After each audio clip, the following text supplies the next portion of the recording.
There are days when humanity surprises itself, when ordinary hours become extraordinary chapters in our story. May 12th is one of those days.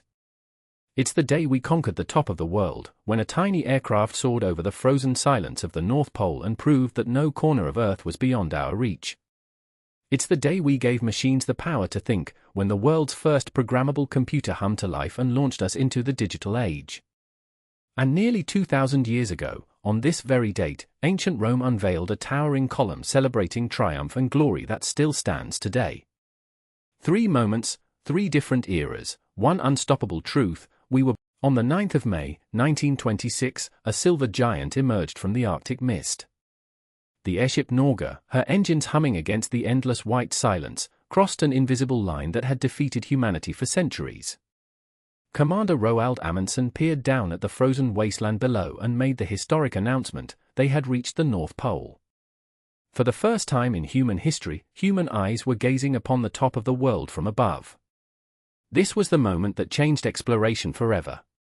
The North Pole had long been humanity's ultimate obsession. Explorers had frozen to death. Ships had been crushed by merciless ice. Expeditions had vanished without a trace. The frozen crown of our planet seemed determined to remain unconquered, a realm of perpetual darkness, temperatures plunging to -40 degrees, and unpredictable storms that could appear from nowhere and swallow men whole. But Roald Amundsen refused to accept defeat.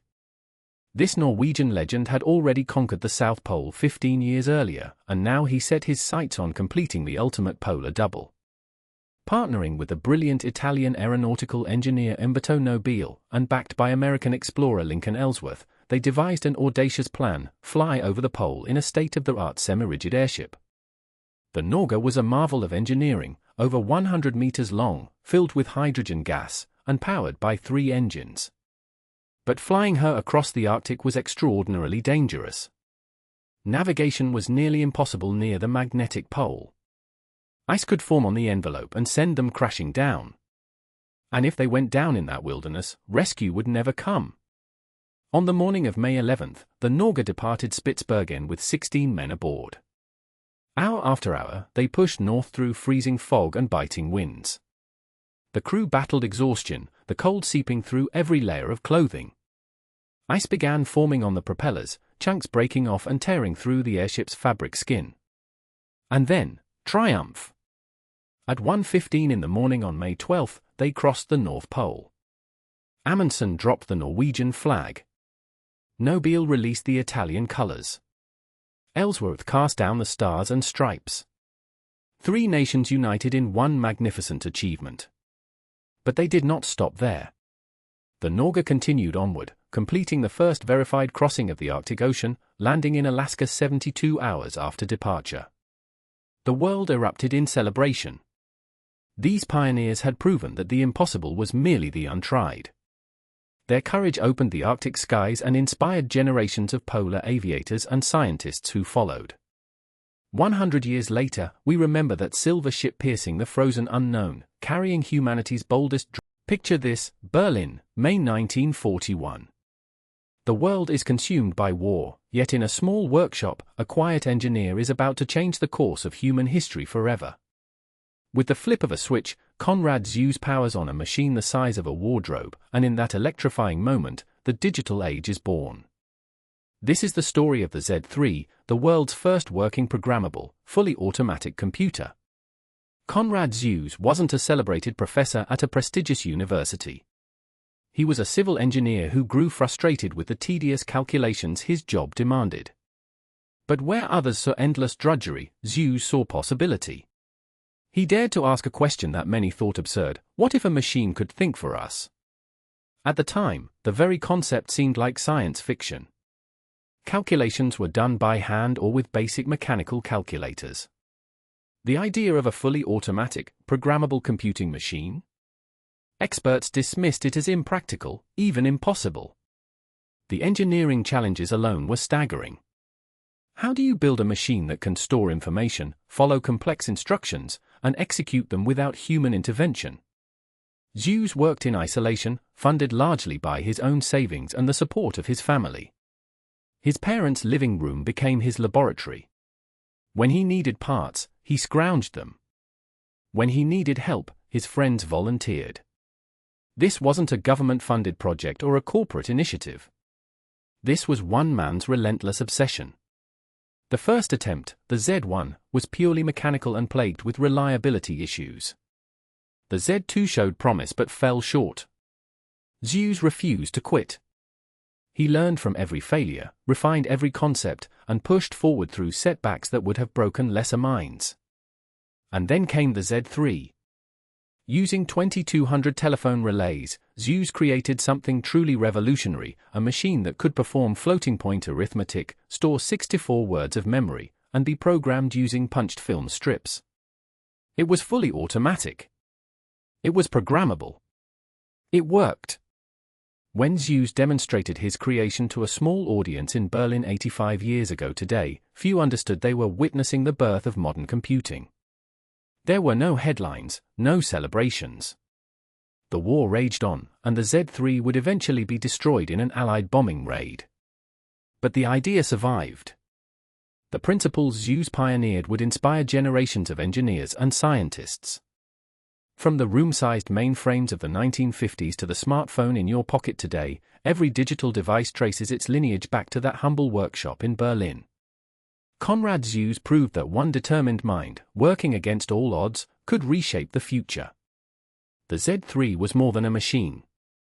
It was the first heartbeat of the digital world we now call home. It is the year 113, and the eternal city of Rome stands breathless beneath a Mediterranean sun. Emperor Trajan raises his hand, and in that single moment, he unveils a monument that will echo through nearly 2,000 years of human history. Rising 100 Roman feet into the Italian sky, a marble giant awakens. This is Trajan's column, and nothing like it has ever existed before. Picture the sheer audacity of this vision. 29 blocks of gleaming Carrara marble, each weighing approximately 40 tons, stacked with impossible precision to create a spiral staircase wrapped in stone storytelling. Critics said it couldn't be done. Engineers warned that marble of this weight, carved this thin, would crack and crumble. The logistics alone seemed insurmountable. But Trajan and his master architect Apollodorus of Damascus refused to accept limitations. For years, workers quarried pristine white marble from the mountains of Tuscany. They transported these colossal blocks over treacherous roads and waterways, fighting distance, weather, and the laws of physics itself. Roman cranes groaned under impossible loads. Scaffolding climbed higher than any column construction had dared before. And then came the artistry. 155 scenes carved in an unbroken spiral ribbon, wrapping around the column 23 times. Over 2,500 individual figures emerge from the stone, telling the complete story of Rome's brutal and glorious conquest of Dacia. Soldiers march. Bridges span rivers. Battles rage in frozen marble fury. Every face, every shield, every blade of grass demanded perfection. This was more than engineering. This was Rome declaring to the world that nothing was beyond its reach. The column celebrated not just military victory, but the triumph of human ambition over gravity, over doubt, over the very concept of impossible. When the dedication ceremonies concluded, Romans gazed upward in wonder at what their civilization had achieved. Here stood proof that mankind could literally carve history into the heavens. The column contained an internal spiral staircase of 185 steps, lit by 43 windows, allowing visitors to climb inside this vertical manuscript of victory. Today, 19 centuries later, Trajan's column still stands in the heart of Rome. It has survived earthquakes, invasions, the fall of an empire, and the relentless march of time. It inspired countless imitations, from Marcus Aurelius's column in Rome to the Vendôme column in Paris to Nelson's column in London. This marble masterpiece remains humanity's declaration that our stories, our victories, and our dreams can outlast us all. Trajan's column stands eternal, proof that when vision meets from soaring over the frozen top of the world to the machine that launched our digital age, and a towering monument that's told its story for nearly 2,000 years, today's records remind us that human ambition knows no limits. Now we want to hear from you. Which record impressed you the most? Was it the daring polar flight, the birth of computing, or that incredible ancient column? Drop your answer in the comments below. We love hearing what inspires you. And if you enjoyed this journey through history, hit that subscribe button and ring the bell so you never miss another episode.